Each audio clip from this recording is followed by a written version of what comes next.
దేవుని సన్నిధిలో దేవుని యొక్క వాక్యమును ప్రకటించటానికి దేవుడు నాకు ఇచ్చిన తన కృపను బట్టి ముందుగా దేవాది దేవునికి నా వందనములు స్తుతులు చెల్లిస్తున్నాను. ఈరోజు దేవుని యొక్క మాటలు వినాలి, ఆయన సన్నిధిలో ఆయనతో సహవాసం చేయాలి అని చేరికూడి వచ్చిన మీ అందరికీ ప్రభువైన యేసుక్రీస్తు నామములో నా వందనములు శుభములు తెలియజేస్తున్నాను. వాక్యంలోనికి వెళ్దాం రండి. అపోస్తలుడైన పౌలు ఫిలిప్పీలకు రాసిన పత్రిక 2వ అధ్యాయము 6-7 వచనములు. ఫిలిప్పీలకు రాసిన పత్రిక 2వ అధ్యాయము 6-7 వచనములు. ఆయన దేవుని స్వరూపము గలవాడై ఉండి దేవునితో సమానముగా ఉండుట విడిచిపెట్టకూడని భాగ్యమని ఎంచుకొనలేదు గాని మనుషుల పోలికగా పుట్టి దాసుని స్వరూపము ధరించుకొని తన్ను తానే రిక్తునిగా చేసుకొనెను. ప్రార్థన. పరిశుద్ధుడైన తండ్రి, ప్రేమ కలిగిన మా ప్రభువా, ఇప్పటి వరకు నీ మాటలు మేము కొన్ని విన్నాం, మరికొన్ని వినబోతున్నాం. నీ పాదముల యొద్ద కూర్చున్నాం. మా అందరితో మాట్లాడండి. నీ మాటలు విత్తబడుచుండగా నూరంతలుగా మా హృదయంలో ఫలించుటకు సహాయము దయచేయండి. ప్రతివారు కూడా నీ యొక్క వాక్యములను హృదయంలో దాచుకుని ఆ వాక్యముల చేత తమ ఆత్మీయ జీవితాలను కట్టుకొనుటకు సహాయము దయచేయండి. నీ సిలువు చాటులను మరుగుపరచండి. నీ మాటలతో మేము నింపబడుటకు మాకు సహాయము దయచేయండి. యేసుక్రీస్తు పరిశుద్ధ నామములో ఈ ప్రార్థన అడిగి వేడుకుంటున్నాం తండ్రి, ఆమేన్. యేసుక్రీస్తు వారి గురించి రాయబడిన మాట, ఆయన దేవుని స్వరూపము, ఆయన దేవునితో సమానుడు. దేవుని యొక్క స్వరూపమే, దేవుని యొక్క పోలికే. అంత మాత్రమే కాదు, దేవునితో సమానము. దేవునికి ఎంత అధికారం ఉంటుందో అంతటి అధికారము కలిగినటువంటి ఆ భాగ్యమును అది విడిచిపెట్టుకుంటే ఎలా, అది పోగొట్టుకుంటే ఎలా, దాన్ని వదిలిపెట్టి వస్తే ఎలా అని ఆయన అనుకోలేదు. దాని గురించి ఆలోచించలేదు. మరి ఇప్పుడు ఏం జరిగింది? ఆ స్వరూపము, ఆ దేవునితో సమానత్వము, ఈ రెండిటిని ఆయన విడిచిపెట్టేసి మనుషుల పోలికను ధరించుకున్నాడు. దేవుని స్వరూపము, మనుషుని స్వరూపము. ఇప్పుడు దేవునితో సమానము, దాసుని స్వరూపము. దేవుని అధికారము, దేవునితో సమానముగా ఉండే పరిస్థితి ఎటువంటిదో మనకు తెలుసు. దాసుడి యొక్క పరిస్థితి ఎలాగుంటుందో మనకు తెలుసు. ఆ రెండుటిని వదులుకున్నాడు, ఈ రెండుటిని ధరించాడు. చేసుకొని అలా మార్చుకొని అలా మలుచుకొని తన్ను తానే రిక్తుడుగా చేసుకున్నాడు. రిక్తుడు తను తానే ఖాళీ చేసుకున్నాడు. ఇప్పుడు ఆయనలో దేవుని స్వరూపం లేదు. ఇప్పుడు ఆయనలో దేవునితో కూడా సమానముగా ఉండే భాగ్యము లేదు. ఎందుకోసం చేసుకున్నాడు ఈ రిక్తుడు? ఎవరి కోసం చేసుకున్నాడు ఈ రిక్తుడు? సమస్త భూమి నాదే కదా అన్నాడు కదా. సమస్త భూమి నాదే అన్నవాడు రిక్తుడు ఎలా అవుతాడు? 1000 కొండల మీద పశువులు నావే కదా అన్నవాడు రిక్తుడు ఎలా అవుతాడు? వెండి నాదే, బంగారం నాదే అన్నవాడు రిక్తుడు ఎలా అవుతాడు? సర్వభూమికి రాజైన వాడు రిక్తుడు ఎలా అవుతాడు? అయ్యాడు. ఆయన రిక్తుడు అవ్వాల్సిన పని ఏమిటి? ఆయన తను ఖాళీ చేసుకోవాల్సిన పరిస్థితి ఎందుకు? ఈరోజు మనము ఆలోచిద్దాం. ఆయన రిక్తుడయ్యాడు, ఏమీ లేనివాడయ్యాడు, జీరో. పోయిన వారు విన్నాం కదా, తన్ను తాను ఉపేక్షించుకొని తన సిలువనెత్తుకొని నన్ను వెంబడించాలి. ఉపేక్షించుకున్నాడు. నేను ఏమి లేనయ్యా, నేను ఏమి కానయ్యా, నేను సున్నా. నువ్వేం చెప్తావో చెప్పు, అదే నేను చేస్తా. నా హృదయంలో ఆలోచన లేదు, నా నోట మాట లేదు, నా తలంపుల్లో ఆలోచన లేదు, నీవు చెప్పిందే నేను చేస్తా. రిక్తుడు. మరి ఇక్కడ ఆ రిక్తుడు ఎందుకయ్యాడు? ఎందుకు మనుషుల పోలికగా పుట్టాడు? ఎందుకు దాసుని స్వరూపం ధరించుకున్నాడు? ఎందుకు రిక్తుడయ్యాడు? ఈరోజు ఆ ప్రశ్నకు మనకి జవాబు కావాలి. ప్రియమైన దేవుని ప్రజలారా, యోహాను సువార్తలో మనం ఆయన గురించి ఇలా చదువుతాం. 1వ అధ్యాయము, యోహాను సువార్త 1వ అధ్యాయము ఏమని ఉంటుంది అక్కడ? లేదమ్మా, 14వ వచనం. ఆ వాక్యము శరీరధారి అయి కృపాసత్య సంపూర్ణుడిగా మన మధ్య నివసించింది. ఆ వాక్యము, ఆది యందు వాక్యము ఉండెను, వాక్యము దేవుడి యొద్ద ఉండెను, వాక్యము దేవుడై ఉండెను అనబడిన వాక్యము కాలము సంపూర్ణమైనప్పుడు అది ఈ లోకమునకు వచ్చి శరీరమును ధరించింది. ఆ శరీరమును ధరించుట మామూలుగా కూడా కాదు, దాసుని స్వరూపము. ఖాళీ చేసుకుంది, తన యొక్క దైవ స్వరూపమును ఖాళీ చేసుకుంది, తన దేవునితో కూడా సమానముగా ఉండే భాగ్యమును ఖాళీ చేసుకుంది. ఇప్పుడు ఆ వాక్యమే, జీవమైన ఆ వాక్యమే ఈ లోకమునకు వచ్చి శరీరధారి అయి దాసుని స్వరూపము కలిగి, మనుషుని స్వరూపము కలిగి, కృపా సత్య సంపూర్ణుడిగా అది లోకములో నివసించింది. ఎందుకు నివసించాలి? ఎందుకు రావాలి? ఎందుకు ఆ భాగ్యములు విడిచిపెట్టాలి? ఈరోజు ఆ జవాబు మనకి కావాలి. ఆయన రిక్తుడు ఎందుకు అవ్వాలి? ఆయన తను తాను ఎందుకు ఉపేక్షించుకోవాలి? ప్రియమైన దేవుని ప్రజలారా, ఆయన రిక్తుడయ్యాడు. అంత పరిస్థితి ఆయనకు ఎందుకు అవసరం? అంత అవసరత ఆయనకు ఎందుకు వచ్చింది? ఆ దైవత్వము గురించే కొలసీలో కూడా పౌలు గారు రాస్తున్నాడు. చూద్దాం రండి, 1 పేజీ వెనక్కి తిప్పండి. ఫిలిప్పి నుంచి 2వ అధ్యాయము 9వ వచనం.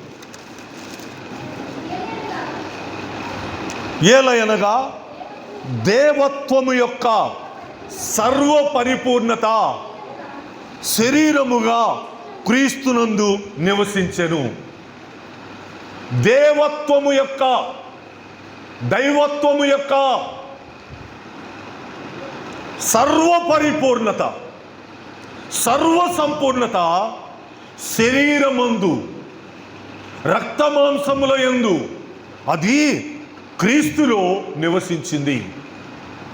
ఆ దేవత్వము దేవుని స్వరూపము కలిగి ఉండాలి. ఆ దేవత్వము దేవునితో అధికారము కలిగి ఉండాలి. అది విడిచిపెట్టేసింది, అది వదులుకుంది.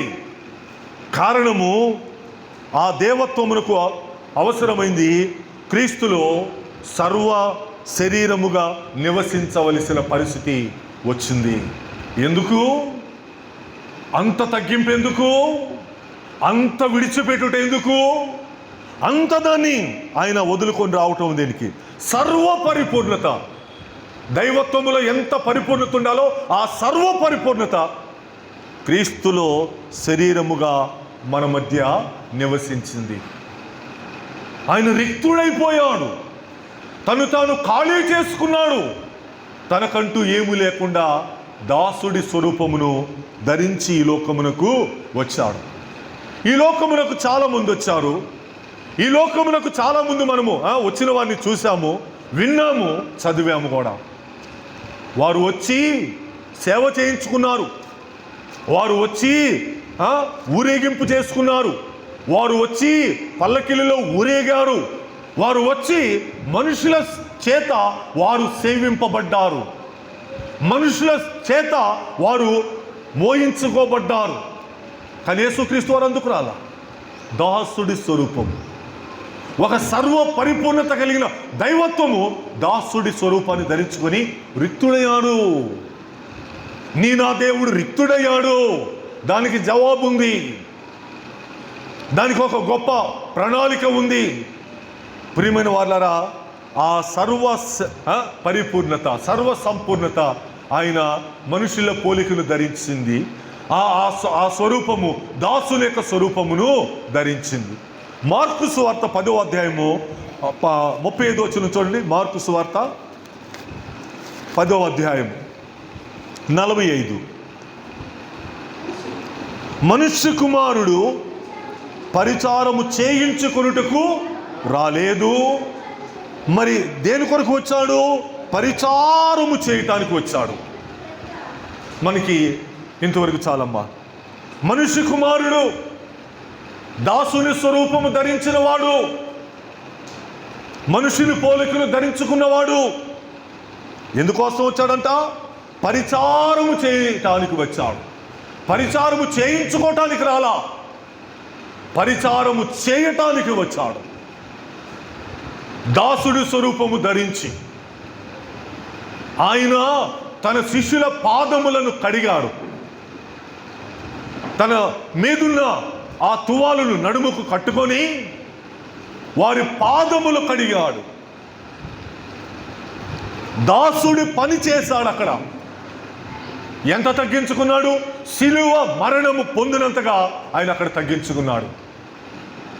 ఈ లోకములోనికి వచ్చిన వారు అనేకులు, మనము చదివిన వారు అనేకులు, మనము విన్నవారు అనేకులు, మనము చూచిన వారు అనేకులు సేవ చేయించుకున్నారే, ఊరేగించబడ్డారే, కొనియాడబడ్డారే, మనుషుల చేత పొగిడించబడ్డారే. కానీ ఆయన ఆ పనులేవి చేయటానికి రాలేదు, ఆ పనులేవి చేయించుకోవటానికి ఆయన రాలేదు. పరిచారము చేయటానికి వచ్చారు. ఆ సర్వ పరిపూర్ణత పరిచారము చేయటానికి దిగి వచ్చింది. ఆ దేవుడితో సమానంగా ఉండే భాగ్యము మనుషుల పోలికను ధరించుకొని రిక్తుడిగా చేసేసుకుంది. కారణము, ప్రియమైన దేవుని ప్రజలారా, ఒక అద్భుతమైన విషయాన్ని పౌలు గారి ద్వారా 2 కొరింథీ పత్రికలో మనము చూస్తున్నాము. 2 కొరింథీ పత్రిక ఎందుకు వచ్చాడు? మనకు అక్కడ జవాబు దొరుకుతుంది. 9వ వచనం, 8వ అధ్యాయము 2 కొరింథీ 8వ అధ్యాయం 9వ వచనం. మీరు మన ప్రభువైన యేసుక్రీస్తు కృపను ఎరుగుదురు గదా. ఆయన ధనవంతుడయ్యుండి మీరు తన దారిద్ర్యము వలన ధనవంతులు కావాలనని మీ నిమిత్తము దరిద్రుడయ్యాడు, మీ నిమిత్తము రిక్తుడయ్యాడు. ఇప్పుడు మనకి జవాబు వస్తుంది. ఆయన మన ప్రభువైన యేసుక్రీస్తు కృప మీకు తెలుసుగా. ఆ కృపకు అసాధ్యమైనది ఈ లోకములో ఏమీ లేదు, మీకు తెలుసుగా అంటాడు. ఓ ఇశ్రాయేలు, యెహోవా మీద ఆశ పెట్టుకో, ఆయన ఎందుకు కృప దొరికింది. ఓ ఇశ్రాయేలు, ఆ యేసే మీద ఆశ పెట్టుకో, కృప పొందుకుంటావు. ఆ కృప గురించి మీకు తెలుసుగా. కృప వెంబడి కృప, కృప వెంబడి కృప. ఆయన కృపలో నుంచి మనం కృపను పొందుకున్నాం. మీకు తెలుసు ఓ కొరింథీ సంఘమా, మన ప్రభువైన యేసుక్రీస్తు కృప మీరు ఎరుగుదురు కదా. అది ఎంత గొప్పదో. కృపకు అసాధ్యమైనది ఏమి కూడా లేదు. ప్రార్థన చేసే ప్రతివాడు వచ్చి అడిగే మాట, పదము, నీ కృప నాకు అనుగ్రహించయ్యా, నీ కృప నాకు కావాలయ్యా. ప్రతి మనవి చేసేవాడు, ప్రతి ప్రార్థన చేసేవాడు నోట వచ్చేది నీ కృప. ఆ కృప తెలుసుగా మీకు ఓ కొరింథీ సంఘమా. ఆ కృప సామర్థ్యము తెలుసు కదా ఓ కొరింథీ సంఘమా. ఇప్పుడు ఆయన ధనవంతుడయ్యుండి, నీ దేవుడు ఎవరో తెలుసా? ధనవంతుడు. నీ దేవుడు ఎవరో తెలుసా? ఐశ్వర్యవంతుడు. నీ దేవుడు ఎవరో తెలుసా? సమస్త భూమి కూడా నాదే అని చెప్పినవాడు. ఎవరైనా చెప్పారా మాట అలాగా? ఎవరైనా అలా అనగలిగారా మాట? నాదే. ఆయన ధనవంతుడు. ఇప్పుడు ఆయన ఏం చేస్తున్నాడంట? మీరు తన దారిద్ర్యము వలన, మీరు తన రిక్తుడిగా చేసుకునే పరిస్థితి వలన ధనవంతులు అవ్వాలి మీరు. ఏ ధనవంతులు ఇది? ఈ లోక సంబంధమైనదా? శరీర సంబంధమైనదా? ఈ ధనవంతుని స్థితి ఈ యొక్క లోకంలో మనుషులు అనుకున్న అటువంటిదా? కాదు.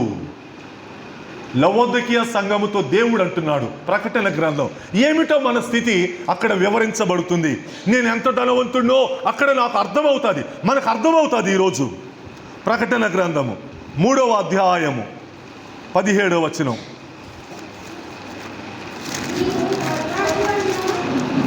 చదువమ్మా.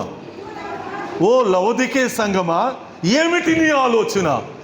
నీవు దౌర్భాగ్యుడవు, దిక్కుమాలిన వాడవు, దరిద్రుడవును, గ్రుడ్డివాడవును, దిగంబరుడనై ఉన్నావని ఎరగక నువ్వు అనుకుంటున్నావు కదా, నేను ధనవంతుడను, నేను ధనవృద్ధి చేసి ఉన్నాను, నాకేమీ కొదువు లేదని చెప్పుకుంటున్నావు. ఇది మన స్థితి.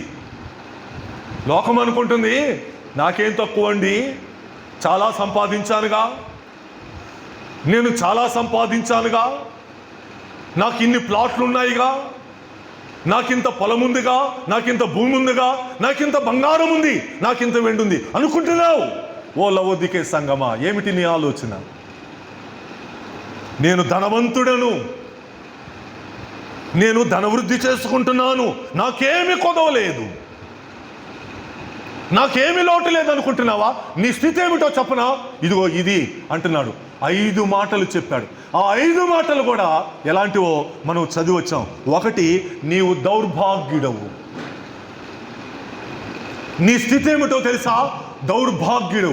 భాగ్యము, నిజమైన భాగ్యము లేనటువంటి దౌర్భాగ్యుడవు.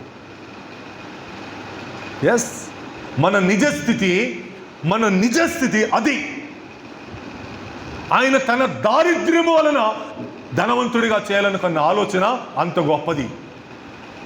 నేను దౌర్భాగ్యుడిని కాకూడదు, నేను దౌర్భాగ్యుడిగా జీవించకూడదు, నన్ను భాగ్యవంతుడిగా చేయాలి. ఓ ఇశ్రాయేలు, నీ భాగ్యము ఎంత గొప్పది. ఆ స్థితి నాకు కలుగు చేయటానికి ఆయన రిక్తుడయ్యాడు. ఆ స్థితి మనకి పంచటానికి ఆయన ఖాళీ అయ్యాడు. దేవుడు ఆయన. నువ్వు దేవుడు కుమారుడు అయితే నిన్ను నువ్వు రక్షించుకో. శిలువలో 3 మేకులు పీక్కోలేని వాడా?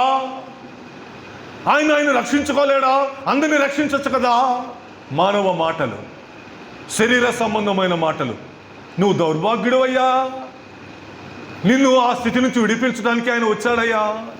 ఆయన చేతగాక చనిపోలేదే, అసమర్థుడై చనిపోలేదే, మేకులు తీసుకోలేక చనిపోలేదే. నిన్ను ధనవంతుడిగా చేసే ప్రక్రియలో మొదటిది నువ్వు దౌర్భాగ్యుడు. రెండోది ఏమంటున్నాడు? దిక్కుమాలిన వారమట మనం. తల్లిదండ్రులు చనిపోతే పాపం పిల్లలు దిక్కులు లేని వాళ్ళు అవుతారు. వాళ్ళ ఆలన, వాళ్ళ పాలన, వాళ్ళ బాగోగులు చూసుకోలేకపోతే వాళ్ళు దిక్కుమాలిన వాళ్ళు అవుతారు. మనం అటువంటి వాళ్ళమే. నేనేదో చాలా మునగాండి, మేమేదో చాలా గొప్పవాళ్ళు అనుకుంటున్నారేమో మీరు. ఓ మానవ జాతి, ఓ లవొదికీయ సంఘమా, నీవు దిక్కుమాలిన వాడవు. మన నిజ స్థితి, మన అసలు స్థితిని దేవుడు ఇక్కడ వివరిస్తున్నాడు. తెలుసుకుందామా ఈరోజు ఆయన ఎందుకు రిక్తుడయ్యాడు? తెలుసుకుందామా ఈరోజు ఆయన ఎందుకు ఆ దేవ స్వభావం విడిచిపెట్టి వచ్చాడు? తెలుసుకుందామా ఈరోజు ఆయన ఎందుకు తండ్రితో కూడా సమానుడుగా ఉండే భాగ్యమును వదులుకున్నాడో? తన దారిద్ర్యము వలన, తన యొక్క ఖాళీ రిక్తుడుగా చేసుకునే విధానం వలన ఇవన్నీ కూడా నాలో పరిపూర్ణము చేయాలి, తొలగించాలి, తీసివేయాలి. నేను దిక్కుమాలిన వాడనట. ఇప్పుడు అంటుంది, ఓ లవొదికీయ సంఘమా, నీవు దరిద్రుడవు, నీవు దరిద్రత కలిగిన దానివి, చిల్లిగవ్వ లేని వాడవు, చిల్లిగవ్వ లేని దానివి. ఏమనుకుంటున్నావు? ఏం ఆలోచన నీది? ధనవంతుడు అనుకుంటున్నావా? నేను ధనవృద్ధి చేసుకుంటాను అనుకుంటున్నావా? ఒకడు అలాగే అనుకున్నాడుగా. కొట్లన్నీ విప్పాడు. ఆ సంవత్సరం బాగా పంట పండింది, లోపల నింపేసుకున్నాడు, రాత్రి పడుకున్నాడు. ఓ నా ప్రాణమా, తిను, తాగు, సుఖించు, నీకేమి తక్కువ లేదు, నీకేమి కొదువ. అనేక సంవత్సరములకు, ఆ మాటకొస్తే అనేక తరములకు నీకు సరిపడిన ఆహారం ఉంది, ఆస్తి ఉంది. ఒరే వెర్రివాడా, నువ్వు దిక్కులేని వాడురా. ఈ రాత్రి నీ ప్రాణమును అడుగుతున్నా. నీ దిక్కు ఎక్కడా చెప్పుకోపో. నువ్వు ఏ అమ్మతో చెప్పుకుంటావో, ఏ నాన్నతో చెప్పుకుంటావో, ఏ పెద్దగా చెప్పుకుంటావో చెప్పుకోపో. ఈ రాత్రి నీ ప్రాణం అడుగుతున్నా. నువ్వు దిక్కులేని వాడవు. వాడు అనుకున్నాడు ఆ రోజు రాత్రి, నేను చాలా దిక్కున్న వాడిని, చాలా సంవత్సరాలు బ్రతికేస్తాయి, ఆహారం నన్ను పోషించేస్తుంది, నాకేమి పొద్దువా, నా ప్రాణమా తిను తాగు సుఖించు. వాడు దిక్కుమాలినోడు, అంత సంపాదించి కూడా దిక్కుమాలిన వాడయ్యాడు. ప్రియమైన దేవుని ప్రజలారా, మనం అనుకుంటాం ఏదో, కానీ మన ఆలోచనలు ఎంత దరిద్రపు ఆలోచనలో ఆ దేవుడికి తెలుస్తూ ఉంటాయి. ఈరోజు ఆ ఆలోచనలన్నీ కట్టిపెట్టి, ఈరోజు ఆ తలంపులన్నీ ఆయన పాదాల యొద్ద పెట్టి, ఆయన మన కొరకు చేసిన ఆ ధనవంతమైన స్థితిని, ఆ ఐశ్వర్యవంతమైన స్థితిని సంపాదించుకున్నాం ఈరోజు. ఇంకేమన్నా నాలుగోది, గ్రుడ్డివాడవు. ఏమన్నాడు దేవుడు? నాలుగో పాపము, ఆ యొక్క స్థితి ఏంటో తెలుసా? ఆ లౌదీకే సంఘానికి, నీవు గ్రుడ్డివాడు. కన్నులున్నాయి నీకు, ఎటుపోతున్నావో తెలియదు. కన్నులున్నాయి నీకు, ఏ మార్గంలో వెళుతున్నావో తెలియదు. గ్రుడ్డివాడిగా వెళుతున్నావు. పగటి వేళ సూర్యకాంతిలో గోడ తడుముకుంటాడే గుడ్డివాడు, అలాగ నువ్వు తడుముకుంటున్నావు. ఓ లౌదీకే సంగమా, ఇన్ని బలహీనతలు ఉండి, ఇన్ని లోపాలు ఉండి, ఇన్ని తేడాలు ఉండి, నేను ధనవంతుడని చెప్పుకుంటావే, నేను ఐశ్వర్యవంతుడని చెప్పుకుంటావే. ఇక చివరిది అంటున్నాడు, నీవు దిగంబరుడవు. మనము దిగంబరులము దేవుని దృష్టిలో. మనలను రూపించినవాడు, మనలను నిర్మించినవాడు, మన యొక్క సమస్తమును ఎరిగినవాడు దిగంబరులము. ఆత్మీయ వస్త్రములు ధరించని, రక్షణ వస్త్రములను ధరించని దిగంబరులము. రక్షణ వస్త్రములు లేడా? రక్షణ వస్త్రములు లేవా? నువ్వు దిగంబరుడవే. ఆ మధ్య జోనా శామ్యూల్ పాట పాడాడు, వేలకు వేలు పెట్టి బట్టలు కొంటావు, 10,000 పెట్టి బట్టలు కొంటావు, నీ ఆత్మకు నూలు పోగులేదని పాడాడు. నాకు చాలా నచ్చింది ఆ పదం, చరణం. నువ్వు ఓ పండగ చేసుకుంటున్న క్రైస్తవుడా, వేలకు వేలు పెట్టి వస్త్రములు కొంటున్నావు ఓ క్రైస్తవుడా, నీ ఆత్మకు నూలు పోగులేదు, నువ్వు దిగంబరుడవు. ఎస్, అబ్బా నాకేమండి, అసలు నా వస్త్రదాన మన మోదీ గారు అయితే చెప్పే పర్లేదు, ₹1,00,000 అంటే ఆయన డ్రెస్సు ఒకసారి తీస్తే. మనకేం తక్కువ, మన కూడా ఏం తక్కువ ఏంటి, ఎన్నెన్నే వేయగలం, నేనేం దిగంబరునండి అని అంటాం మనం, అనొచ్చు. కానీ దేవుడి దృష్టిలో రక్షణ లేకపోతే, రక్షణ వస్త్రములు తొడగకపోతే, ఆ వస్త్రములను నేను కలిగి ఉండకపోతే నేను దిగంబరుడలే. ఓ లవోదికే సంగమా, ఇన్ని పరిస్థితులు నీలో పెట్టుకొని, ఇన్ని బలహీనతలు నీలో ఉంచుకొని, 5 అక్కడ రాయబడ్డాయి. నేను ధనవంతుడిని అంటావే, నేను ధనవృద్ధి చేసుకున్నానంటున్నావే, అసలు నాకు ఏమీ తక్కువ లేదంటున్నావు. అది మన స్థితి అండి, అది మన స్థితి. ఆయన ఎందుకు తన దారిద్ర్యము రిక్తుడు ఎందుకు అయ్యాడు, తను దరిద్రుడు ఎందుకు అయ్యాడు? నిన్ను నన్ను ధనవంతులు చేయటానికి, నిన్ను నన్ను ఐశ్వర్యవంతులు చేయటానికి ఆయన గొప్ప ఆ భాగ్యమును మనకు కలుగు చేశాడు. లోకం అంటుంది కదా ఆయన చేతగాక చనిపోయాడండి, లోకం అంటుంది కదా ఆయనకు తప్పించుకోవటానికి మార్గం లేకపోయిందండి, అసమర్థుడు. నిన్ను ఇన్ని ఘనమైన కార్యాలు నీకు కట్టబెట్టాలని, నిన్ను ఈ 5 యొక్క దుస్థితుల నుండి విడిపించాలని నిన్ను ఆయన ధనవంతుడు చేయాలనుకుంటే అది నీకు అర్థమవుతుందా? నా దేవుడు ఎందుకు దైవత్వమును విడిచిపెట్టి వచ్చాడు, నా దేవుడు దేవునితో పాటు అధికారములో సమానముగా ఉండే భాగ్యమును విడిచిపెట్టి వచ్చాడంటే, ఎందుకు ఖాళీ అయ్యాడంటే, ఎందుకు రిక్తుడయ్యాడంటే, వీటన్నిటి నుండి కూడా నన్ను విడిపించటానికి ధనవంతుడు. అందుకే అంటాడు, ఓ ఇశ్రాయేలు నీ భాగ్యము ఎంత గొప్పది, నీ భాగ్యము ఎంత గొప్పది, నీ దేవుని చేత, నీ రక్షకుడి చేత సంపాదించుకున్న ఆ ఐశ్వర్యము ఎంత గొప్పది. ప్రియమైన దేవుని ప్రజలారా, ప్రకటన గ్రంథములో నుంచే, అదే ప్రక్క పేజీలోనే ఉంది, 5వ అధ్యాయము 9-10 వచనాలు. ఆ పెద్దలు, అయ్యా నీవు ఆ గ్రంథమును తీసుకొని దాని ముద్రలను విప్పుటకు నీవు యోగ్యుడవు, నీవు వధింపబడిన వాడవై నీ రక్తమిచ్చి ప్రతి వంశములోనూ, ఆయా భాషలు మాట్లాడు వారిలోనూ, ప్రతి ప్రజలోనూ ప్రతి జనములోనూ దేవుని కొరకు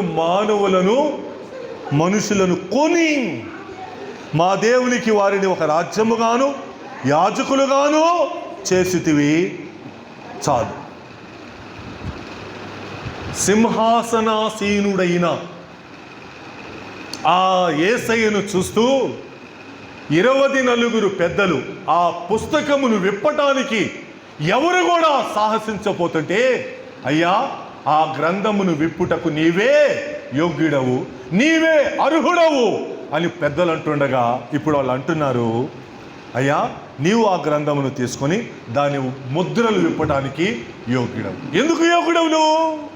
ఎందుకు నువ్వు అర్హుడవు? ఎందుకు నువ్వు తగినవాడు అంటే అక్కడ వారు వివరణ ఇస్తున్నారు. మరొకరికి ఎందుకు చేతగలేదు, మరొకరు ఎందుకు చేయలేకపోయారంటే ఆ పని, ఆయన వధించబడ్డాడు, ఆయన చంపబడ్డాడు, తన ప్రాణమును శిలువలో అన్యాయముగా ఆయన పోగొట్టుకున్నాడు. నీ రక్తమిచ్చి వధించబడ్డాడు, రక్తమిచ్చాడు. ఆఖరి బొట్టు వరకు తన రక్తమును చిందించాడు. సైనికుడు పక్కలో బళ్ళెము పొడిస్తే రక్తము కాదు కదా, నీరు వచ్చింది, రక్తము లేదు. ఆఖరి రక్తం బొట్టు వరకు కొన్ని రాజకీయ నాయకులు మాటలు వింటాం, నేను నా ఆఖరి రక్తపు బొట్టు వరకు ఈ పార్టీలోనే ఉంటానంటాడు, సాయంత్రానికి మారిపోతాడు. నా తుది శ్వాస వరకు నేను ఇక్కడే ఉంటానంటాడు, తెల్లవారికి వెళ్ళిపోతాడు. కానీ యేసయ్య అలా కాదు, తన రక్తపు బొట్టు ఆఖరి బొట్టు వరకు కూడా చిందించాడు. ఎందుకు చేశాడో తెలుసా పని? ఇక్కడ ప్రతి వంశములో నుండి ఆయన కొన్నాడు, ఆయా భాషలు మాట్లాడు వారిలో నుండి ఆయన కొన్నాడు, ప్రతి ప్రజలోనూ ఆయన కొన్నాడు, ప్రతి జనములో కూడా ఆయనకి కొన్నాడు. ఇప్పుడు చెప్పండి, ఆయన విడిచిపెట్టబడిన వారు ఇంకెవరు? ఈ భూగోళంలో 7 ఖండాలు ఉన్నాయి కదా, ఈ భూగోళంలో 200కు పైగా దేశాలు ఉన్నాయి కదా, విడిచిపెట్టింది ఎవరు? లేరు. ఎవరు? ఆయా భాషలు అన్నాడు, ప్రతి వంశం అన్నాడు, ప్రతి ప్రజ అన్నాడు, ప్రతి జనము. దేవుని కొరకు మనుషులు కొన్నాడు. తన యొక్క పేదరికమును, తన యొక్క దరిద్రతను పణంగా పెట్టి కొనేశాడు. నిన్ను నన్ను ధనవంతులుగా చేయటానికి, నిన్ను నన్ను యాజకులుగా చేయటానికి, నిన్ను నన్ను దేవునికి ఒక రాజ్యముగా చేయటానికి. వాళ్ళు ఆయన వాళ్ళ దేవుడేనండి. ఆ యేసయ్య మన దేవుడు కాదు, మన మతం కాదు, వాళ్ళ దేవుడే. ఇక్కడ వాక్యం అంటుంది, ప్రతి వంశం, ప్రతి జాతి, ప్రతి భాష. ప్రపంచంలో ఎన్ని భాషలు ఉన్నాయో, ప్రపంచంలో ఎన్ని జాతులు ఉన్నాయో, ప్రపంచంలో ఎన్ని వంశాలు ఉన్నాయో, ప్రతి జనం అన్నాడు, ప్రతి జనము. వారందరినీ ఆయన కొనటానికి ఆయన ఖాళీ అయి వచ్చాడు ఈ లోకానికి. తన దేహమును సిలువకు అప్పగించుకున్నాడు, తన రక్తమును సిలువలో కార్చివేశాడు ఆఖరి బొట్టు వరకు. ఎందుకో తెలుసా? నిన్ను నన్ను ధనవంతులుగా చేయటానికి, నిన్ను నన్ను దేవుని రాజ్యములో యాజకులుగా చేయటానికి. అర్థం చేసుకుందామా? ఆ ప్రేమ అర్థమవుతుందా? ఆ ఖాళీ చేసుకున్న విధానం మనకు అర్థమవుతుందా? నీ దేవుడు ఎందుకు రిక్తుడయ్యాడంటే ఎవరైనా అడిగితే నువ్వు జవాబు చెప్పగలవా? నన్ను ధనవంతుడిగా చేయటానికి నా దేవుడు రిక్తుడయ్యాడు. నా దేవుడు రిక్తుడి వలన, ఆయన తగ్గించుకోవటం వలన నేను ఈరోజు ధనవంతుడను క్రీస్తునందు. నేను అప్పుడప్పుడు చెప్తూ ఉంటా, నేను ఎంత గొప్పవాడినో తెలుసా, నేను ఎంత భాగ్యవంతునో తెలుసా? ఆయన భయము నాకు ఐశ్వర్యం, ఆయన భయమే నాకు ఐశ్వర్యం. ఆయన భయమును కలిగి ఈ లోకంలో చాలా ధనవంతుడను నేను ఆయన నామములో. ఆయన భయము కలిగే పాపమును విడిచి, ఆయన భయము కలిగే లోకమును విడిచి, ఆయన భయము కలిగే నా రుచులను విడిచిపెట్టేసి, ఆ ప్రేమ నాకు అర్థమైంది. ఆయన ఎందుకు ఖాళీ చేసుకున్నాడో, నన్ను ఎందుకు ధనవంతుడిగా చేయాలనుకున్నాడో అది నాకు అర్థమైంది. ఆ భయముతో ఈరోజు నేను గొప్ప ధనవంతుడు. మోషే కూడా అదే కదా, ఐగుప్తు ధనము వద్దు నాకు, ఆ ఐశ్వర్యము చాలా గొప్పది, దేవుడు నాకు ఇచ్చే ఆ ధనము గొప్పది. ఫరో సింహాసనం యొక్క వారసత్వం లేకొద్దు. ఆ దేవుని ప్రజలతో శ్రమ అనుభవించటమే. ఆ ధనము, ఆ ఐశ్వర్యము మీద మోసే దృష్టి ఉంది. ప్రియమైన దేవుని ప్రజలారా, మీకు ఒక జవాబు ఉంచుకోండి. ఎవరన్నా అడిగితే చెప్పడానికి ఒక జవాబు కలిగి ఉండండి. నీ దేవుడు ఎందుకు రిక్తుడయ్యాడు? ఆయన వలన ఈరోజు నేను ధనవంతుడను అయ్యా, నేను సంఘములో చేర్చబడ్డా, నేను ఆయనకు ఒక యాజకుడునయ్యా, యాజకురాలునయ్యా. ఇప్పుడు నేను ఆయనకు ఒక రాజ్యముగా కూడా ఉన్నా, నా దేవుడికి ఒక రాజ్యముగా ఉన్నా. ఇప్పుడంట వారు భూలోకమందు ఏలుతారు, క్రొత్త పాట కూడా పాడతారు. అంతకుముందు మనకు ఆ భాగ్యం లేదు. ఆయన రిక్తుడు కాకపోతే మనము ఏలేవారము కాదు. ఆయన రిక్తుడు కాకపోతే మనం ఆ క్రొత్త పాట పాడేవాళ్ళము కాదు. ఇప్పుడు మనము పాడవచ్చు. భూలోకమును కూడా ఆయనతో పాటు 1000 ఏండ్ల పరిపాలనలో ఏలవచ్చు. సో నా దేవుడు రిక్తుడు నన్ను ధనవంతుడిగా చేశాడు. నా దేవుడు రిక్తుడు నన్ను భాగ్యవంతుడిగా చేశాడు. నా దేవుడు రిక్తుడు నన్ను దిక్కులేని వాడిగా కాకుండా దిక్కు ఉన్నవాడిగా చేశాడు. నా దేవుడు రిక్తుడు నేను దరిద్రుడిని కాను, నేను ధనవంతుడను. నా దేవుడు రిక్తుడు నేను గుడ్డివాడను కాదు, ఈరోజు ఆత్మీయ నేత్రాలు కలిగి జీవించేవాడను. నా దేవుడు రిక్తుడు నేను దిగంబరుడను కాను, నేను వస్త్రములు కలిగిన వాడను. రక్షణ వస్త్రములను ఆయన వలన నేను పొందిన వాడను. రక్షణ వస్త్రములతో దేవుడు నన్ను అలంకరించాడు. ఆయన రిక్తుని స్థితి, ఆయన శూన్యము స్థితి, ఆయన ఉపేక్షించుకున్న స్థితి నీకు ఇన్ని కట్టబెట్టింది. సంపాదించుకున్నారా? దేవుడు కృపచేత వాటిని పొందుకున్నారా? ఎస్. ఓ క్రైస్తవుడా, నీ భాగ్యము ఎంత గొప్పది. ఓ విశ్వాసి, నీ భాగ్యము ఎంత గొప్పది. కాబట్టి దేవుడు పరలోకమును విడిచి రిక్తుడిగా చేసుకున్నాడు కదా, ఆ రిక్తుడిగా చేసుకున్న విధానమునకు ఒకరోజు లెక్క అడగబోతున్నాడు. ఒకరోజు నిన్ను లెక్క అడగబోతున్నాడు. ఇంత రక్షణను నిర్లక్ష్యం చేస్తే ఎలాగా తప్పించుకుంటాం? నీ కోసం ఇంత ఖాళీ అయ్యాను కదా, నీ కోసం ఇంత రిక్తుడిగా చేసుకున్నాను కదా, ఎందుకు సద్వినియోగం చేసుకోలేదు? ఎందుకు నువ్వు వినియోగించుకోలేదు అని రేపు ఆయన అడిగితే మనము చాలా జవాబు చెప్పవలసి ఉంటుంది. వద్దు, ఆయన రిక్తుని స్థితిలో నుంచి సంపూర్ణ స్థితిలోనికి మనం మారదాం, ధనవంతులం అవుదాం, దేవునికి యాచకులముగా, దేవుని యొక్క రాజ్యములో ఒక పాలిభాగస్థులముగా మనం ఉందాం. సో దేవుడే ఆ సంపూర్ణమైన స్థితిని, ఆ ఐశ్వర్యవంతమైన స్థితిని, ఆ ధనవంతమైన స్థితిని మీకు నాకు అనుగ్రహించునుగాక. ఆమేన్. తలలు వంచండి, కళ్ళు మూసుకునండి. ప్రార్థన. ఏమని అడుగుతారో